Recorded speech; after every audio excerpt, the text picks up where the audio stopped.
Police have now confirmed that an elderly man died during a tornado that slammed into the small rural community last night. Is it coming this way? It looks like it is. The twister roared through Alonsa, about northwest of Winnipeg, around dusk. RCMP say the 77-year-old man was found dead outside his destroyed home. We can't confirm just yet if it was his property or this property that you're seeing, but we do know the tornado tore through several lakeside cabins and toppled trees as it cut a 6-kilometer-long trail of destruction. The weather system also spawned hail, some of it bigger than a golf ball.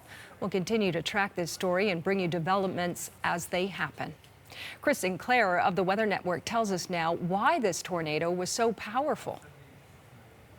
Alonsa is perfectly located for a storm like this to develop just because it's so close to the lake. And that time of day, you've got the maximum heating of the land. So the warm air is rising rapidly and a lake breeze is coming in. But you can see when you look at the video here, you've got a very large shelf cloud. And you can see if you look up in the picture here that you can see the clouds rotating above. But then you start to get the funnel cloud descend down out of these large shelf clouds. And when you see a rotation line, and that's pretty close too, when you see rotation like that, you definitely know you're in a very dangerous situation. And that's a full-formed tornado on the ground there. And that's pretty healthy in size. That's not one of those skinny little string tornadoes. That's a very strong and healthy tornado. And from the reports of the damage that we've had, a house lifted off of its foundation, some cabins completely destroyed, and vehicles I've heard thrown into the lake. I mean, Environment Canada will be in to do their analysis of the damage pattern, and they'll also look at how long